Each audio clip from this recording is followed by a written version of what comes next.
Les dije que el tema que vamos a tratar hoy se llama Padres e hijos, una relación para cuidar. Y quiero hacer una breve introducción hablándoles de una especie animal que se constituye en una inspiración para nosotros, los seres humanos, en algunas áreas. Es la de los leones. Y se constituye en inspiración especialmente por tres factores. Un factor, el primero, que seguramente es muy importante, es la protección. El león es el protector, es el alfa de la manada, el que está al tanto de qué riesgos hay cercanos a su manada y cómo refutar, cómo evitar esos riesgos o esas amenazas que hay para su manada. Hay que tener en cuenta que una de las amenazas mayores para la manada de los leones, es decir, para los cachorros e incluso para el alfa, son los intrusos. Otros leones que están sin pareja y entonces ellos van buscando una pareja y están dando vueltas cerca a esta manada. Y el jefe de la manada, es decir, el alfa, él está pendiente para que en el momento que se acerque alguien diferente a sus hembras, cómo atacarlos y vencerlos. Normalmente él va a vencer en la mayoría de los casos.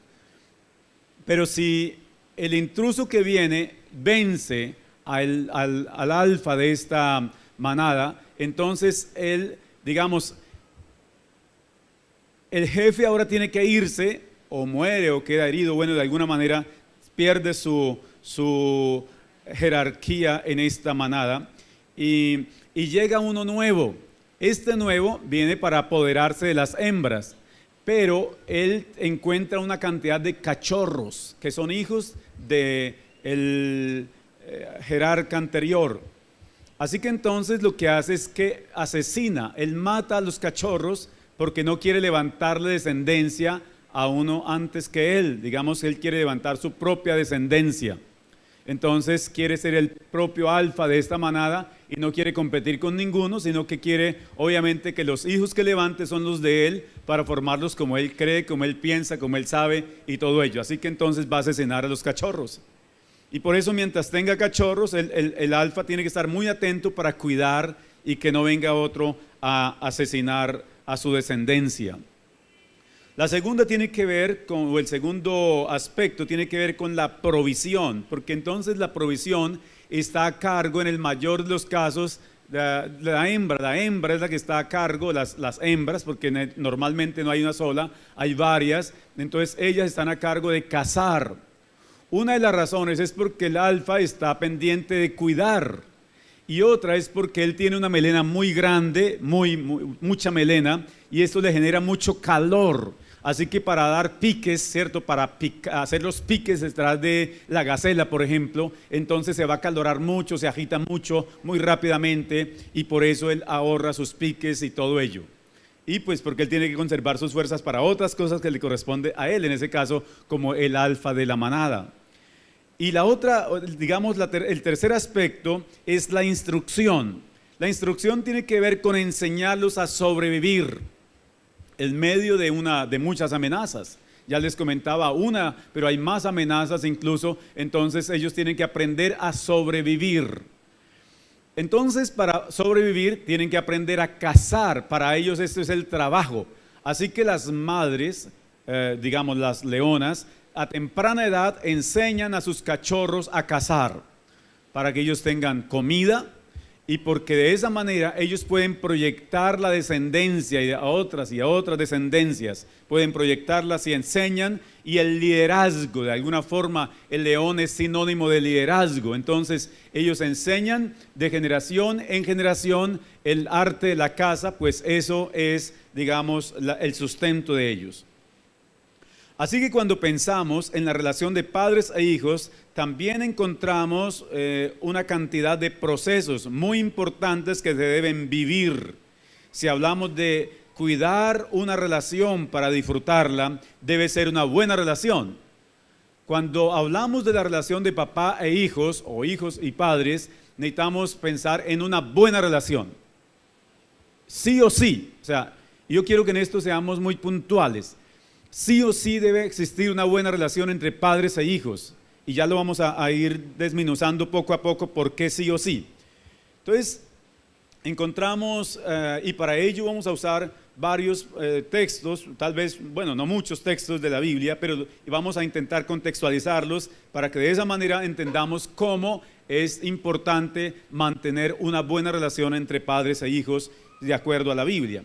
El Proverbio capítulo 22 y verso 6 dice de la siguiente manera: instruye al niño en su camino, y aun cuando fuere viejo no se avergonzará de él.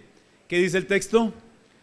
Instruye al niño en su camino, y cuando fuere viejo no se avergonzará de él. Entonces, me parece muy importante lo que aporta este texto, instruir. ¿Qué significa instruir? Bueno, yo quiero que, digamos, la plataforma de la enseñanza de hoy tiene que ver con dos principios fundamentales tomados de dos textos diferentes. El primero es este de Proverbios 22:6, y vamos a tomar la palabra instruir. Instruir es compartir conocimientos, habilidades, ideas y experiencias con una persona. Entonces, instruir, es compartir, es dar habilidades o llevar mejor a una persona a adquirir unas habilidades, unas ideas, unas experiencias en la vida y que le sean útiles para el desarrollo de la misma y para, digamos, posicionarse en la vida como corresponde a cualquier persona. Así que el pasaje habla de instruir a los niños, dice instruye al niño. Y es importante cuando el escritor piensa en la instrucción del niño, ya que es en la primera infancia donde todos los seres humanos estamos en la capacidad de asimilar con más facilidad los principios que podrán ser útiles para el resto de la vida.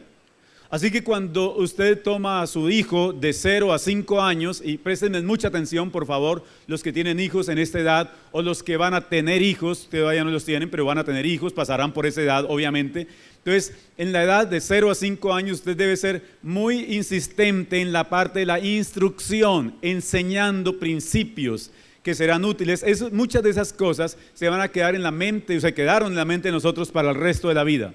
Incluso hay palabras, costumbres, cosas que vimos, que aprendimos y que escuchamos de nuestros padres, especialmente de nuestros padres, que las practicamos todavía. Después de 40, 50, 60 años, seguimos practicándolas todavía.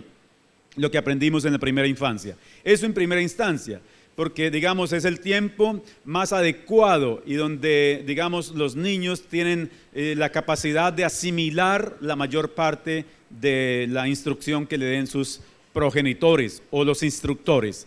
La segunda razón es porque los niños en esa época ven a su papá y a su mamá como los únicos héroes. No existen otros héroes, a menos que vean mucha televisión, ¿cierto? Y entonces tengan un héroe de la televisión, pero son los grandes héroes, son los que les quitan el hambre, los que les sacian del frío, o sea, les quitan el frío, los que los libran del peligro y una cantidad de situaciones, sus ansiedades, sus miedos, sus temores, los pueden solucionar al lado de papá y al lado de mamá. Digamos, para el niño y la niña, no hay un hombre más valiente que el papá.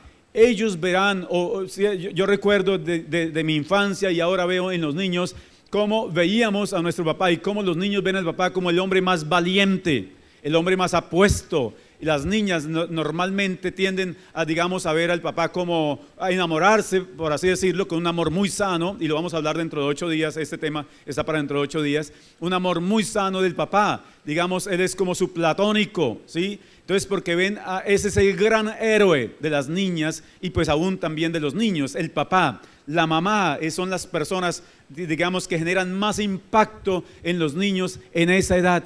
No hay otra persona que desafíe tanto a los niños como el papá y la mamá en esa edad. Por eso jamás debemos dejar a nuestros hijos. Jamás debemos dejar a nuestros hijos regados cuando tienen esa edad. Y pues obviamente a ninguna edad, pero estamos hablando de esa edad. Entonces las dos razones por las cuales debemos, el pasaje habla de instruir, no a los adultos, aunque a los adultos también nos podemos instruir, y lo vamos a mirar luego, pero digamos, la época más adecuada es en la época de la primera infancia. Los judíos empiezan a instruir a sus hijos y a sus niños y niñas cuando estos comienzan a hablar. Les enseñan acerca de que solo hay un Dios, Jehová nuestro Dios. ¿Jehová qué? Uno es, o sea, ese texto no falta. Así que ellos enseñan no solo este texto, sino el Pentateuco, los 5 primeros libros de la Biblia, los enseñan a los niños en la primera infancia. Si no lo hacen ahora ya puntualmente, pero lo hacían. Y digamos que fue lo que Dios les instruyó, les dijo que hicieran. Así que también les enseñan a formar parte de las labores hogareñas. Así que no se forma a unos niños, digamos, inexpertos en las actividades, porque yo no estoy hablando ahorita de flojos, sino de inexpertos en actividades hogareñas. Niños que saben lavar los platos, niños que saben coger el trapero, que saben tender las camas, que saben lavar su ropa interior, que saben arreglar los zapatos, que no dejan todo tirado. Eso, digamos, enseña en la primera infancia. Y a veces los niños no lo hacen porque creen que hay alguien que lo hace. Ellos tienen una señora, a veces es una señora que lo hace, ya sea porque le pagan o porque no le pagan, porque si es una señora diferente a su mamá, pues le pagan, pero si es su mamá, pues no le pagan, pero ella siempre lo hace. Entonces, pero lo está haciendo mal. Digamos, debe hacerlo. Vamos a guardar los zapatos. Hizo el reguero, entonces va a acomodar otra vez los juguetes. Es hora de guardar los juguetes otra vez. Bueno, hay hasta canciones para eso, y los papás, las madres modernas ya le enseñan a los niños a guardar los juguetes con una canción. Y los niños, cuando la mamá inicia a cantar esa canción, ellos de una vez van y recogen los juguetes y comienzan a guardarlos, ¿cierto? Entonces les enseñan a hacer el orden y a ser laboriosos desde ya, a desgranar las arvejas y no las compra desgranadas ya. Bueno, hacer cosas en la casa que sirvan y que ellos tienen que aprender también a ganarse la vida, a sobrevivir desde pequeñitos, a trabajar, que las cosas se consiguen con el sudor de la frente. Amén. Bueno, estamos. Instruir contrarreloj. Tenemos acá en el bosquejo un término que se llama así. En segundo lugar, instruir contrarreloj. ¿Qué es un contrarreloj? Me llama la atención, cuando yo estaba joven, me gustaba ver las carreras de ciclismo, las competencias ciclísticas, el Tour de Francia y la Vuelta a Colombia y así. Me gustaba en mi época, pues entonces veía a Lucho Herrera, y entonces me gustaba el contrarreloj, porque a veces sacaban tiempo en el contrarreloj. ¿Qué es un contrarreloj? Pues entonces ya no tiene que, digamos, competir casi contra otras personas, sino contra el reloj, como su nombre lo indica.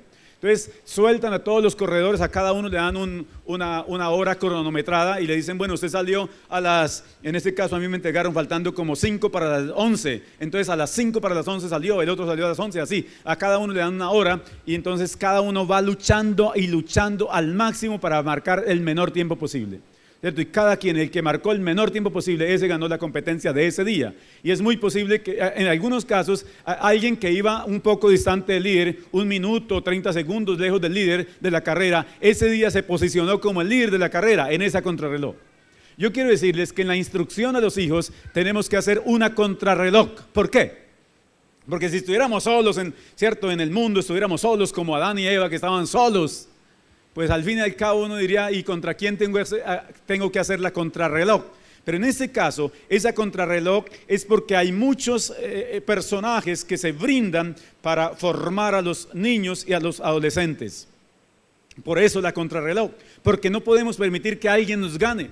Nosotros tenemos que ser los primeros, sí o sí, en la formación de los hijos y de las hijas.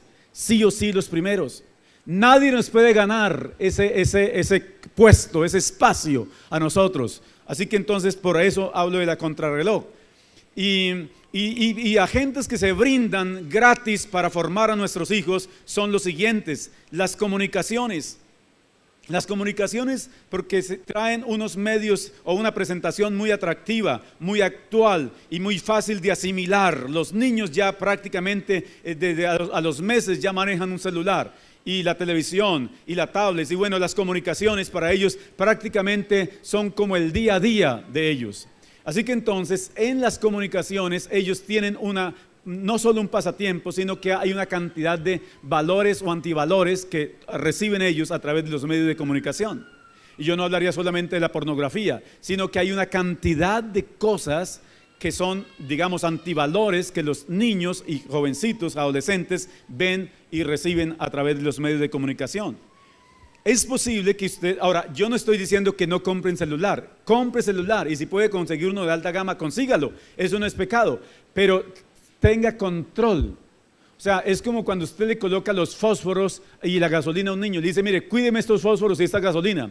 Y entonces el niño está cuidando los fósforos y gasolina, pero él no sabe los efectos que puede producir si él riega gasolina en la casa y rastrilla un fósforo. Más o menos así es. Ahora, ¿es mala la gasolina? No, la necesitamos. Sin gasolina las motos y los carros, los aviones no funcionan. Pero ¿son malos los fósforos? Tampoco son malos. Todos los días los tenemos que usar en la casa para encender la estufa y todo ello.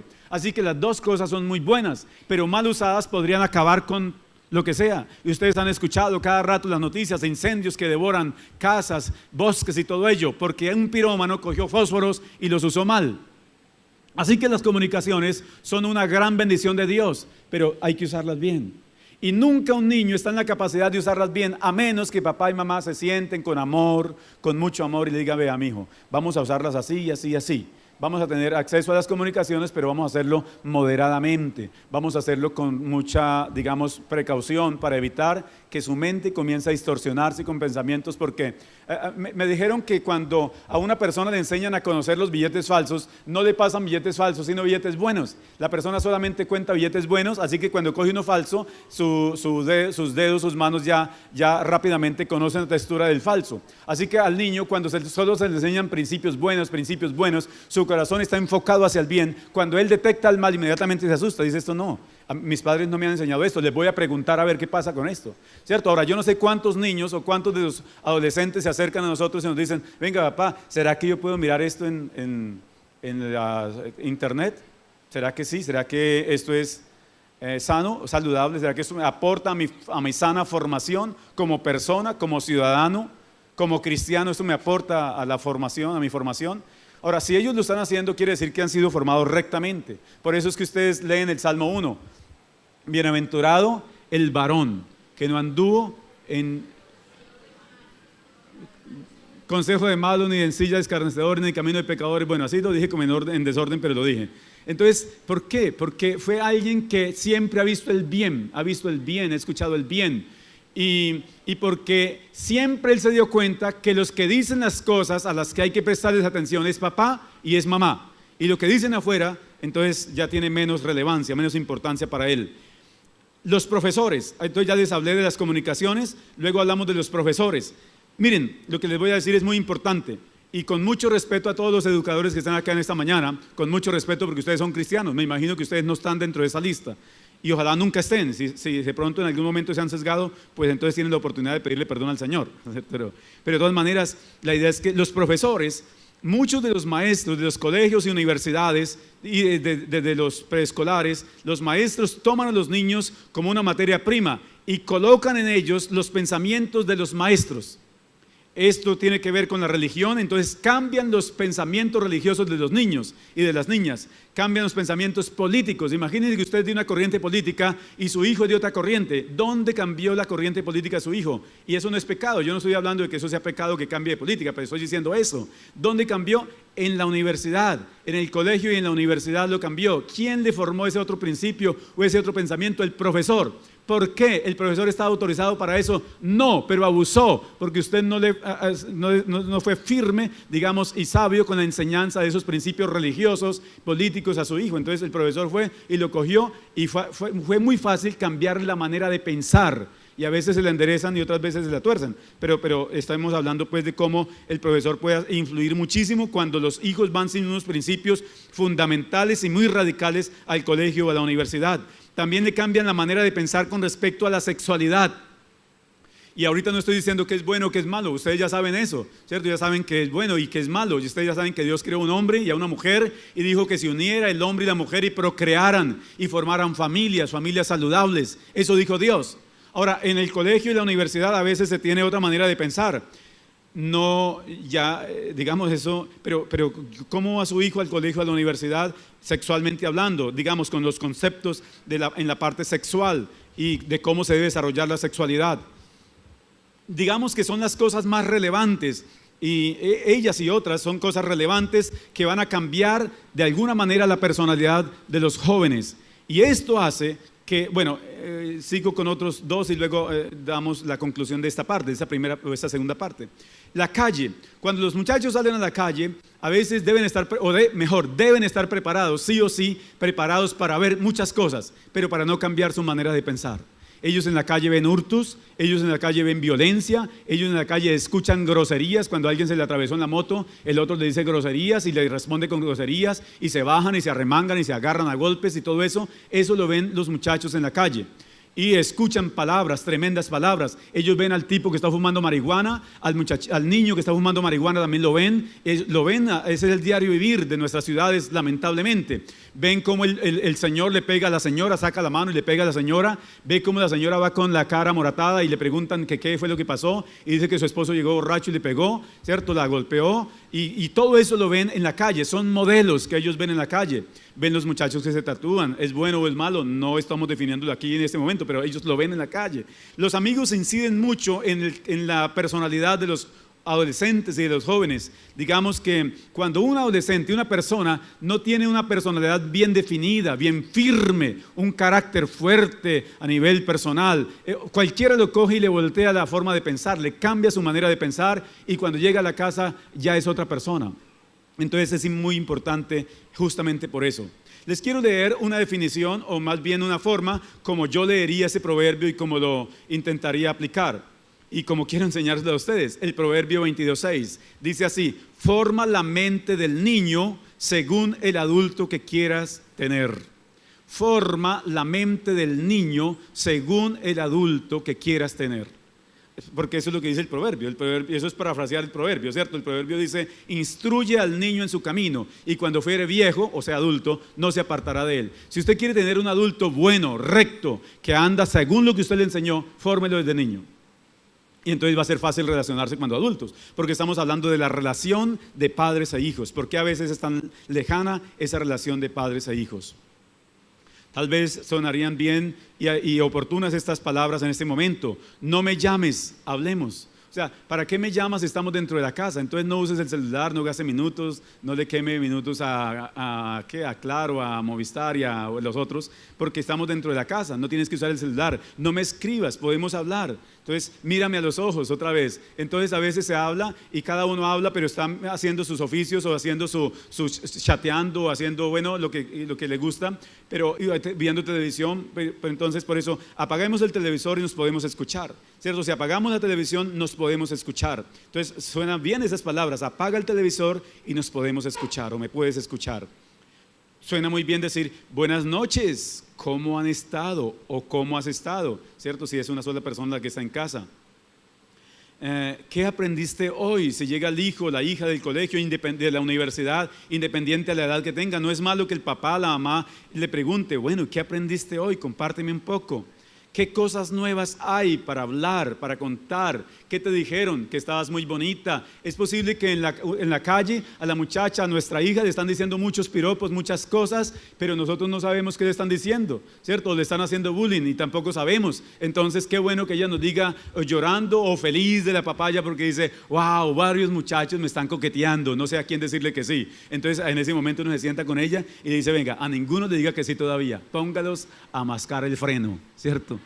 Entonces dígale que espere un tiempo y en ese tiempo entonces lo que vamos a hacer es que vamos a descubrir qué clase de tipo es el que le está echando los perros a la muchacha, ¿cierto? Y así le vamos a ayudar. Entonces, ¿qué cosas nuevas han ocurrido hoy?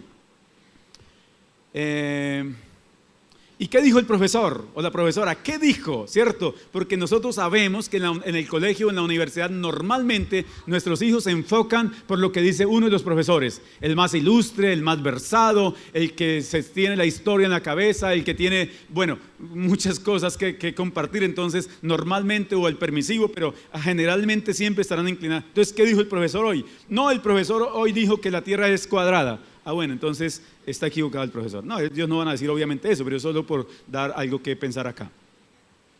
Quiero leer esta parte que me parece muy interesante, muy relevante. Así que los padres que tienen una relación débil con sus hijos, y estos son jóvenes o adultos, pueden acercarse y pedirles perdón por lo que sea necesario, es decir, por lo malo que hayan hecho según el caso, e invitarlos a tener una relación cercana. Si usted dice, bueno, lo que están diciendo acá no casa para mí porque yo ya tengo mis hijos adultos. Claro que casa para usted. ¿Por qué? Porque si sus hijos tienen 18 años, 20 años, 25 años, pero la forma como usted los instruyó, los formó, estuvo pendiente de ellos, no fue la mejor, usted puede acercarse a ellos y abrazarlo. Vea, nadie desprecia un abrazo. Realmente usted se acerca y le da el abrazo a su hijo y le dice, mi muchacho, carajo, ¿cierto? Y comienza a hablarle así como de muchacho a muchacho, pues aunque ya nosotros no somos muchachos, pero al fin y al cabo nos metemos en el cuento de ellos. Venga, el abrazo, y venga, y luego lo mire, sentémonos y hablamos un poquito, y luego se siente y le dice, ¿sabe qué? Yo quiero hablar de hombre a hombre hoy, ¿cierto? Si es con el hijo, vamos a hablar de hombre a hombre los dos. Entonces él dice, uy, de hombre a hombre, ¿qué me irá a decir? Yo quiero pedirle perdón. Yo cometí algunos errores cuando estaba en el proceso de formación, entonces, en su formación, entonces yo quiero que me perdone, y si eso es lo que hace que nuestra relación choque tanto, que nosotros nos encontremos tanto y que resultemos cada rato soplando cachetes, ¿cierto? Entonces lo mejor es que nos perdonemos. Perdóneme y yo quiero de aquí en adelante corregir mi conducta y tener una buena relación, que seamos amigos. Usted es mi hijo, pero entonces que además de ser mi hijo, también que seamos amigos, que me cuente las cosas, yo quiero contárselas también y que podamos socializar cosas. ¿Estamos de acuerdo? Muy bien, entonces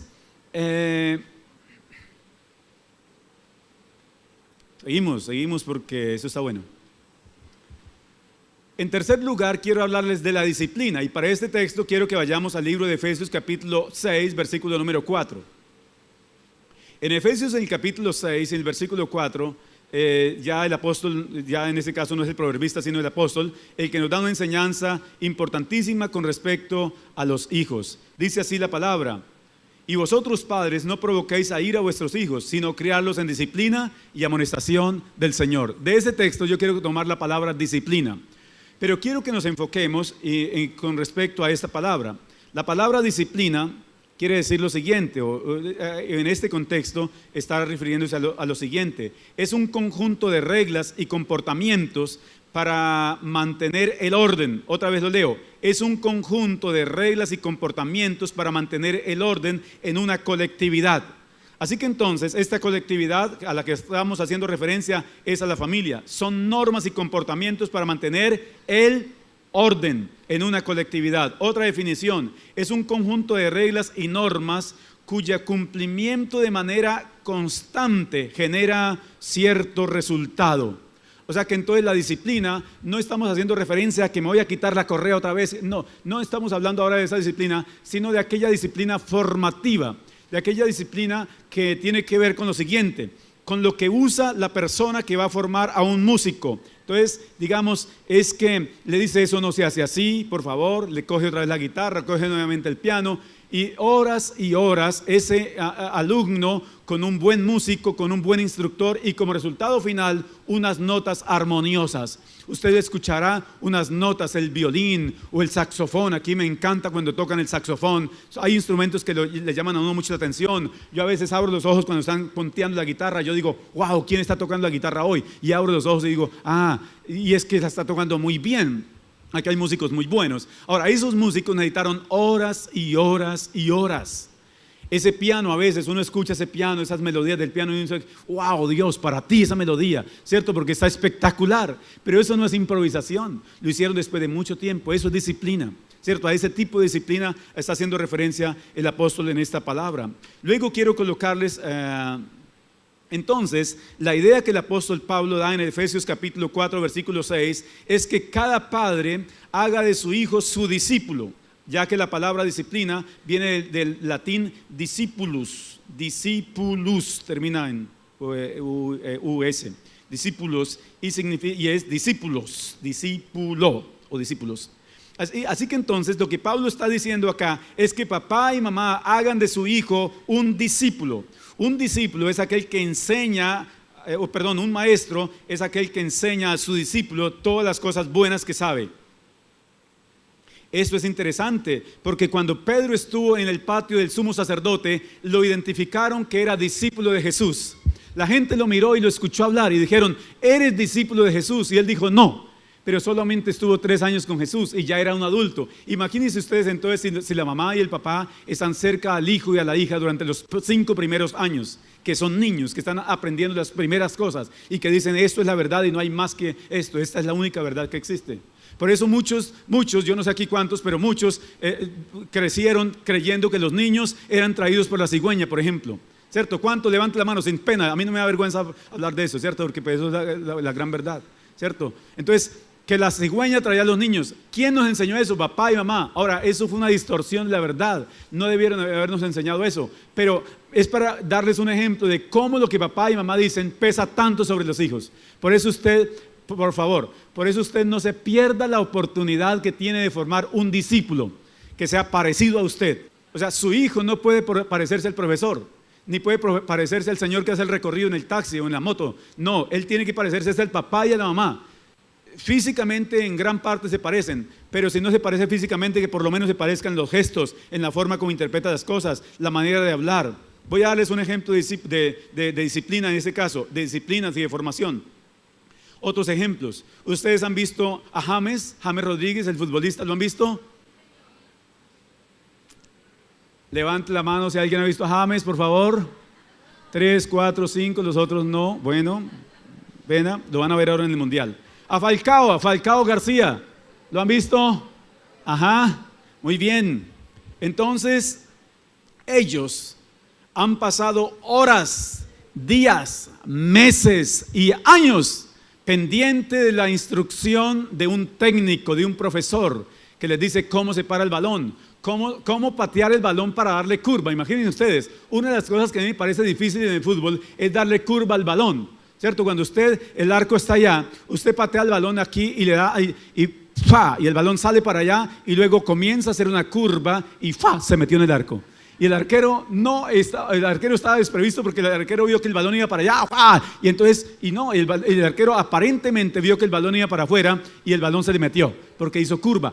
¿Cómo se aprende eso, por favor? ¿Cierto? ¿Hay algún futbolista aquí, por favor, que levante la mano? ¿Hay algún futbolista? Eso, uno, por allá. Bueno, uy, Dios mío, bueno, no practican ese deporte, lamentablemente, ¿no?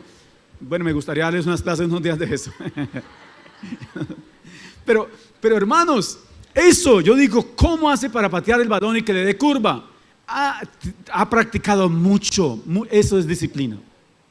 Disciplina, formar, es colocar en la mente de esa persona unos principios, unos conocimientos. Y quiero leerles textualmente lo que dice esta nota del bosquejo. Dice así: la disciplina de la que Pablo habla en este texto es un proceso formativo donde los padres vertimos, me gusta esa palabra, donde los padres vertimos en los hijos los principios, las buenas costumbres, la fe, el temor a Dios, el respeto, la honestidad, el emprendimiento, el amor por la familia y las personas, es decir, por todas las personas, y la necesidad de cuidarse a sí mismo de las malas juntas, de los vicios y de las malas costumbres.